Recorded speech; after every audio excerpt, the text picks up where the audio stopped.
You mentioned that, and depending on the amount of money that's thrown into the idea, who decides that? People who have bigger offices. No, I mean,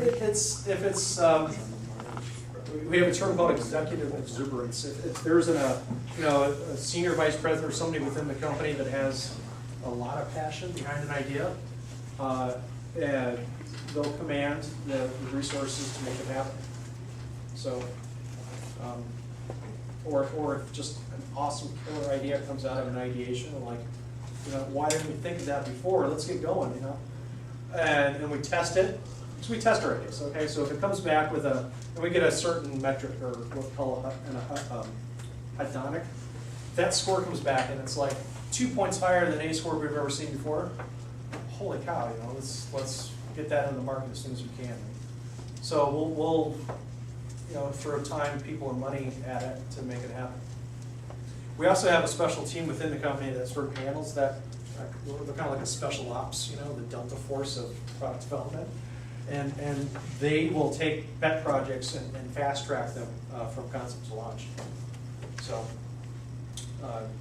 one of the problems we run into is every marketer thinks every product should be fast tracked, and suddenly that special forces team is doing all the project work. So you have to really kind of filter out the ideas and keep them doing what they're meant to do. So, good questions.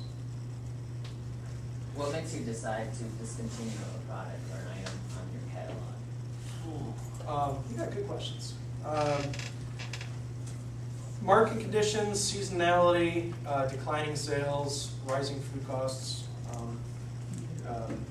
If an ingredient in one of our products has a bad season, we suddenly lose a supplier. People aren't eating it anymore.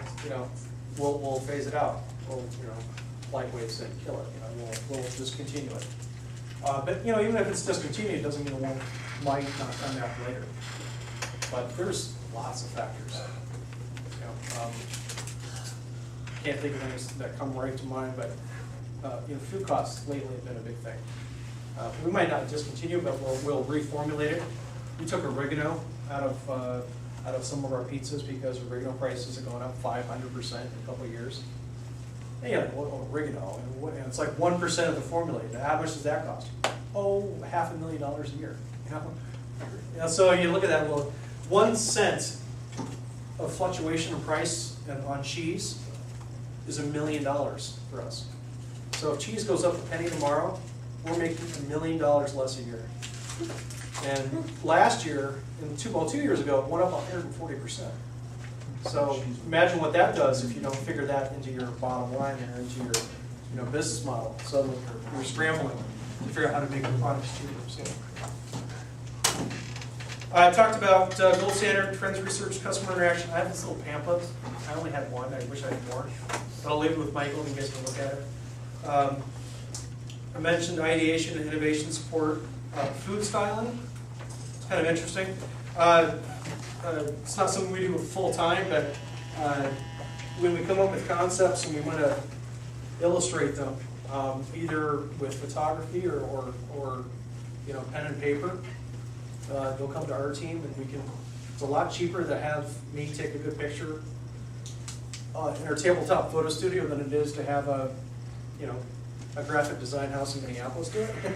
Like, by tens of thousands of dollars. So we've over the last couple of years have really become food styling experts, and we've gone to classes and we've bought the equipment to do it.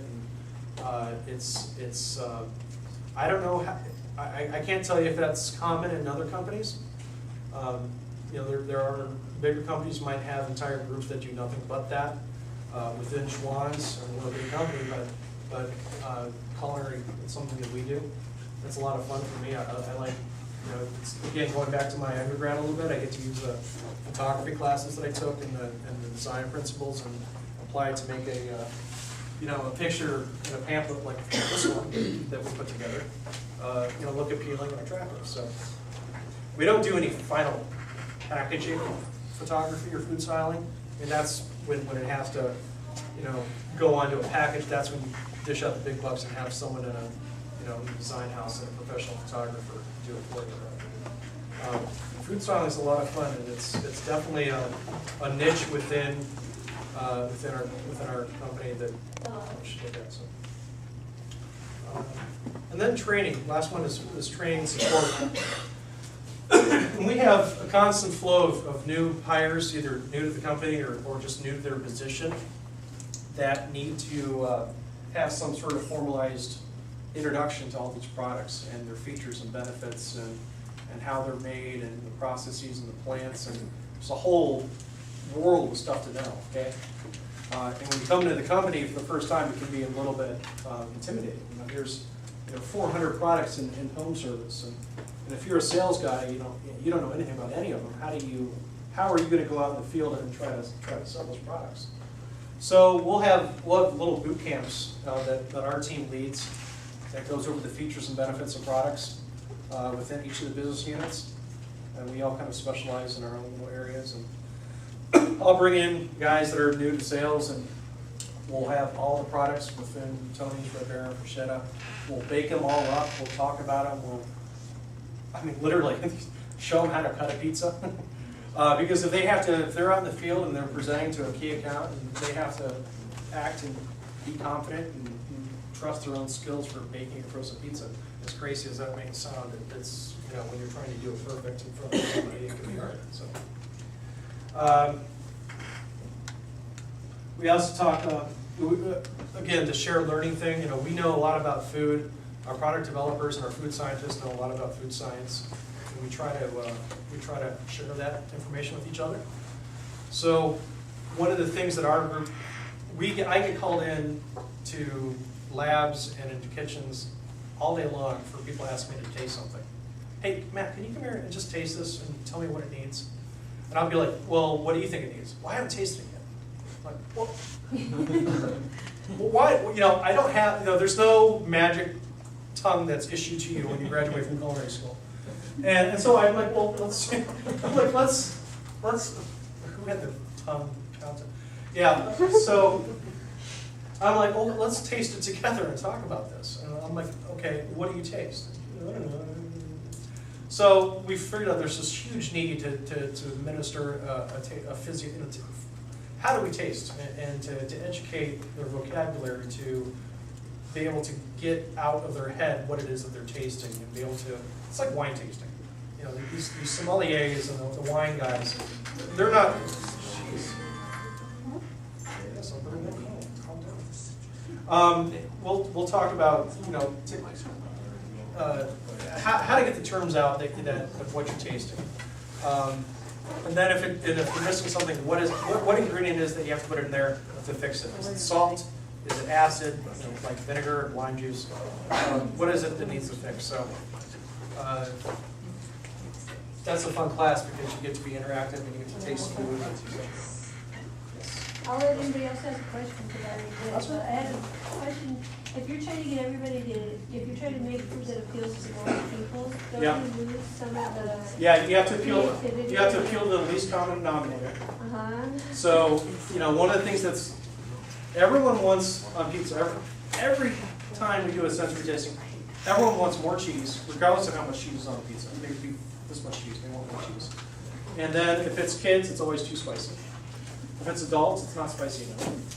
But the thing is, you have to appeal to everybody. Yeah, and you do. It's tough because I have to give up a lot. I know this would taste better if it had that in it, but I'm not the voice of the consumer. The consumer is.